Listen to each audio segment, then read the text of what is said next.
Good afternoon, everyone. It is my great pleasure to introduce my friend and our new Secretary of Transportation, the Honorable Ray Lahood. Before becoming our Transportation Secretary, Secretary Lahood served in the U.S. House of Representatives for 14 years, represented Central Illinois and my hometown of Peoria, Illinois. Did a terrific job for us there.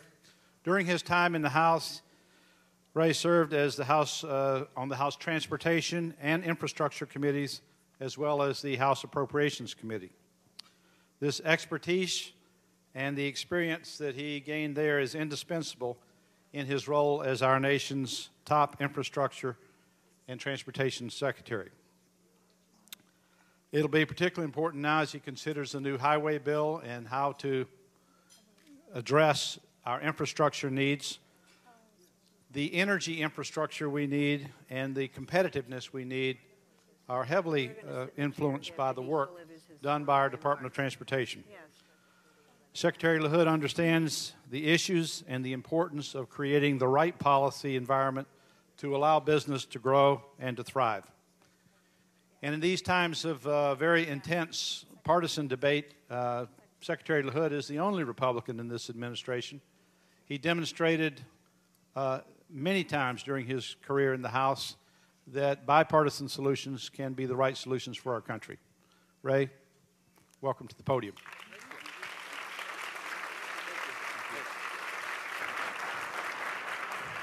Well, thank you very much. I came because I know the distinguished group that is gathered, but really Jim invited me to be here, and he's been such a wonderful friend to me and has done such an extraordinary job leading Caterpillar through some very, very difficult times. And so I'm delighted and thank the Council's distinguished members and stakeholders for the thought and care they've taken to identify innovative ways to help our nation address the energy security, sustainability, and economic competitive challenges we face.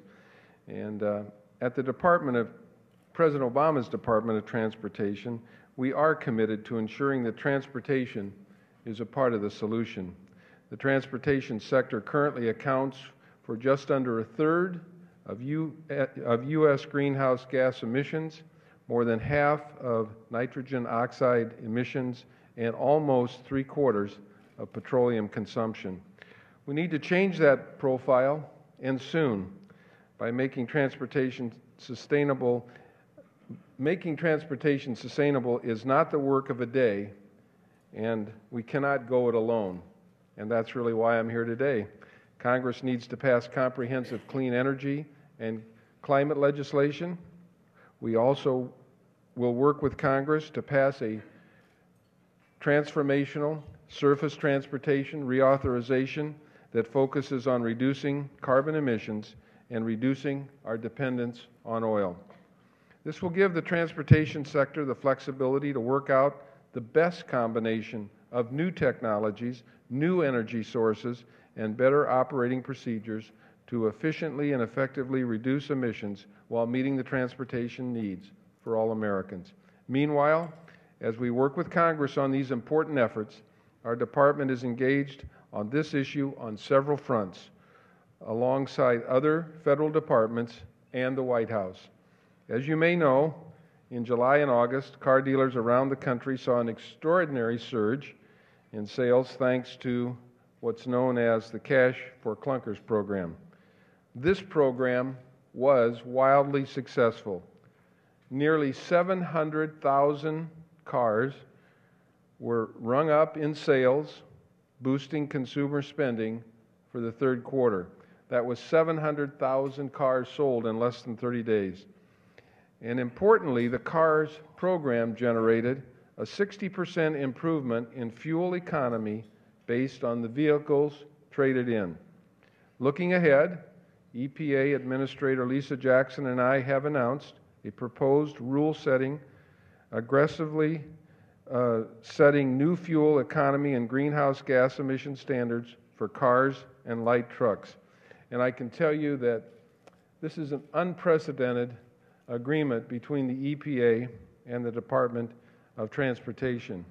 This follows up on President Obama's promise to bring reducing our long-standing dependence on oil and preserving our environment for future generations. The proposed standards for model year 2012 through 2016 would conserve 1.8 billion barrels of oil, save the average consumer more than $3,000 in fuel costs, and increase fuel economy by roughly 5% a year. And it's important to note, we'd achieve these benefits without sacrificing consumer choice or safety.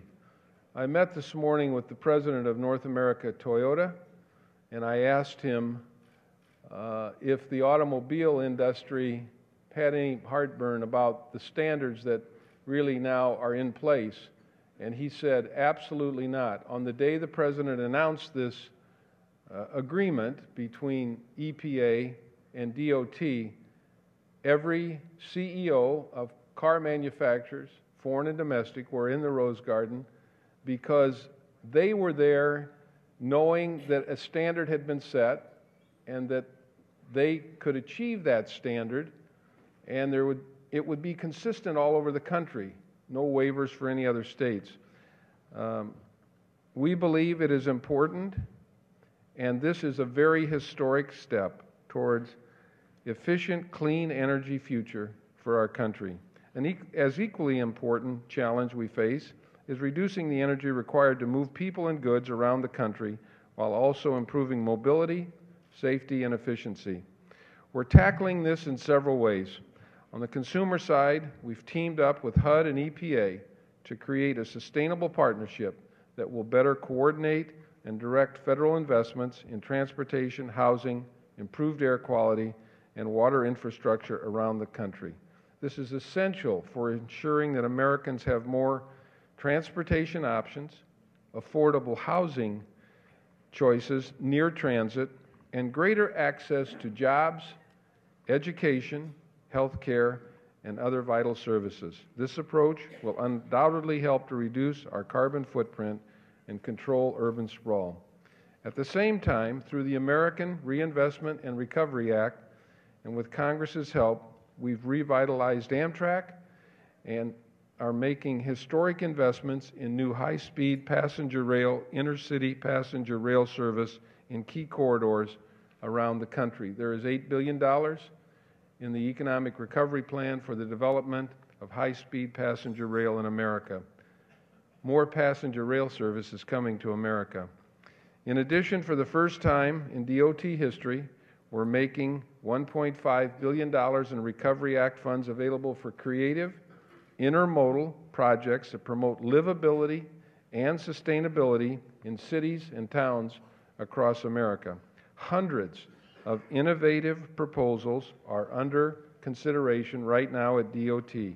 Taken together, these efforts will, over time, produce a profound strategic shift in our commuting and travel patterns with far greater emphasis on public transportation than this country has seen in more than a half a century. On the commercial side, we're taking a hard look at the best way to prioritize freight movement in order to maximize cost and energy efficiencies and improve safety. For example, we're looking at ways to move more cargo off of trucks and onto barges, traveling on our underutilized marine highway system whenever it makes sense to do so. Our bottom line is clear. We need to keep our economy moving and keep America growing and innovating, but we've got to find new ways of doing it.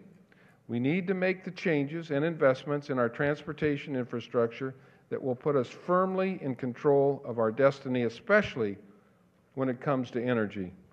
We're talking about transforming this country in ways that we have not considered in a long time. But we have no choice. Our ability to compete and sustain our quality of life depends on it.